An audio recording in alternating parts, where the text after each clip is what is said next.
Assalamualaikum warahmatullahi wabarakatuh. Saya Aldi Effendi, saya dari kelas 01 TPLP 008 ingin mempresentasikan tentang pelajaran PTI, yaitu pengantar teknologi informasi yang ditugaskan untuk mengisi nilai dari UTS, ya.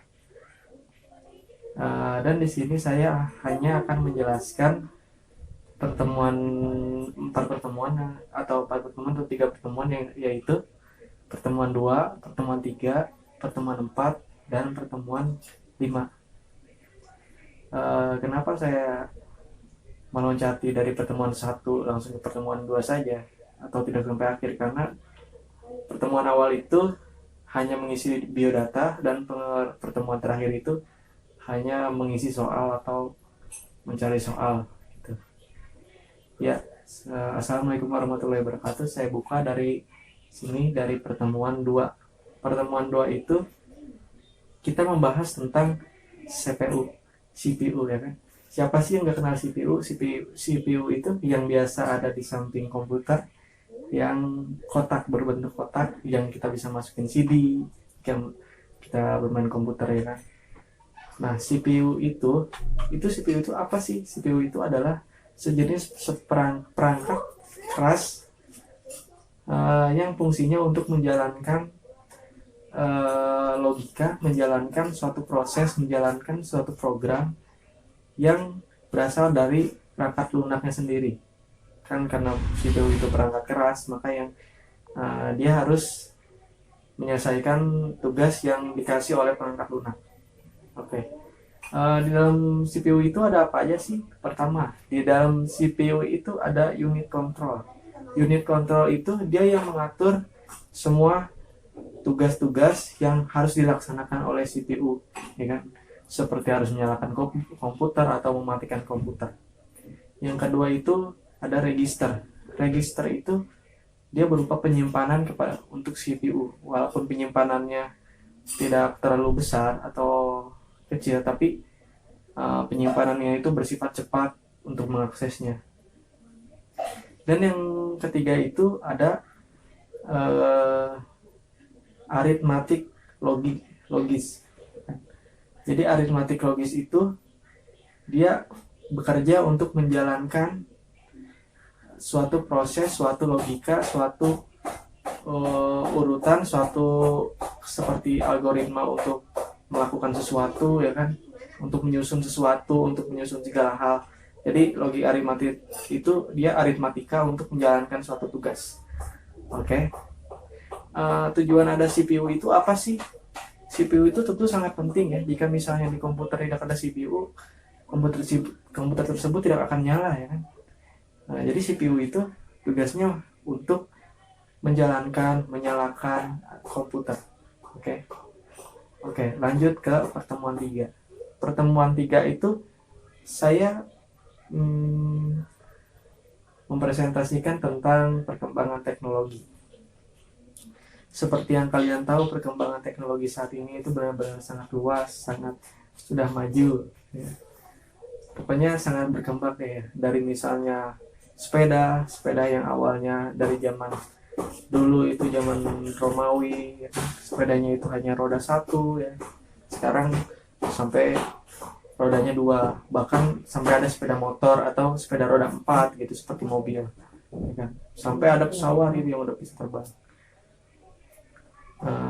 Dan di perkembangan teknologi saat ini juga, kalian pasti di rumah punya TV, radio, pasti pernah punya TV, radio, dan seperti MP3, kamera. Dulu tuh kita pasti punya 4 barang tersebut gitu. Tapi sekarang sudah ada dalam satu barang, yaitu handphone. TV, radio, MP3, dan kamera itu menyatu di situ. Itu tandanya apa? Tandanya perkembangan teknologi itu semakin sekarang itu semakin membuat semuanya itu simpel, semuanya itu instan, semuanya itu mudah, dan semuanya itu mudah dijangkau kemanapun gitu. Nah, di balik perkembangan itu pasti ada dampak positif dan negatifnya dong. Dan di sini saya akan mempresentasikan tentang pertemuan saya yang keempat, itu tentang tentang dampak positif dari teknologi saat ini. Jadi dampak positif tentang teknologi saat ini itu bermacam-macam. Seperti kita bisa menghubungi orang tua kita yang sedang ada di luar kota, atau menghubungi teman yang sedang ada di luar jangkauan gitu, yang ingin main, kita bisa ngobrol dengan lewat media sosial seperti WhatsApp, Facebook, Instagram, dan yang lain-lain kan. Tapi di balik dampak positifnya itu pasti ada dampak negatifnya dong. Dampak negatifnya itu seperti kalian mungkin bisa lihat sendiri di lingkungan kalian, banyak mungkin anak kecil yang sudah jago gitu, sudah mahir menggunakan gadget berupa handphone gitu untuk bermain game, bahkan lebih mahir mungkin daripada kita ya. Tapi di situ dampak negatifnya itu bukan dia bermain game, tapi mungkin dengan waktu dia yang selalu dihabiskan dengan bermain game. Nah, jadi dampak negatifnya itu adalah bukan dari teknologinya itu sendiri, tapi dari kitanya. Apakah kita bisa mengelolanya dengan baik atau kita malah mengelolanya dengan berlebihan. Jadi intinya jika memang tidak ingin berdampak negatif kepada teknologi yang kita pakai gitu, seperti HP gitu, dan seperti kendaraan beroda 2, beroda 4, jika kendaraan beroda 2 yaitu motor misalnya kita pakai untuk sekolah, ke kampus gitu ya, itu mungkin akan berdampak positif gitu. Jadi kita lebih cepat. Tapi jika untuk dipakai buat balapan, buat ngebut ya kan, buat trek-trekan gitu, malah menimbulkan kecelakaan atau bisa menimbulkan hal-hal yang tidak diinginkan yang lainnya. Jadi intinya jika kita menggunakan teknologi, gunakanlah dengan sebaik-baiknya dan janganlah berlebihan. Oke. Dan saya punya info tambahan yaitu tentang pertemuan saya yang selanjutnya itu ini bercerita tentang sebuah alat yang diciptakan oleh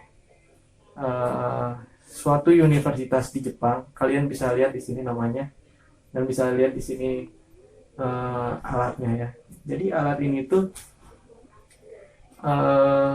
bisa memprediksi virus ya, bisa memprediksi virus. Bahkan saat dicoba dia itu bisa memprediksi di mana atau seperti apa atau bagaimana keadaan virus corona gitu. Kita bisa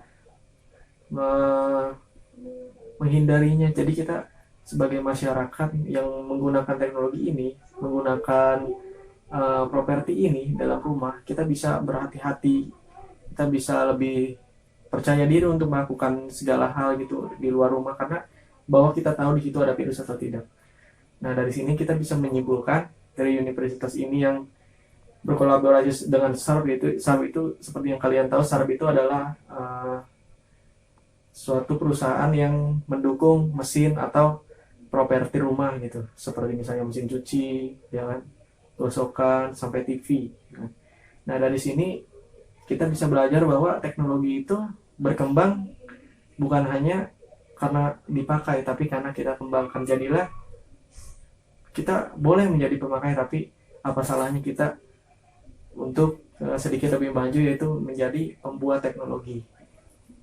Bahwa teknologi itu tidak hanya bisa dipakai, tapi kita bisa mengembangkan, kita bisa membuat teknologi baru gitu. Jadi kita tidak ketinggalan zaman teknologi. Jadi teknologi boleh berkembang, tapi kitanya juga harus tetap berkembang. Jangan teknologi berkembang tapi kitanya malah down, kita malah fokus ke dampak negatifnya, fokus ke globalisasinya. Kita harus menggunakan teknologi itu sebaik-baiknya mungkin. Ya, sekian dari saya, mohon maaf jika ada kesalahan.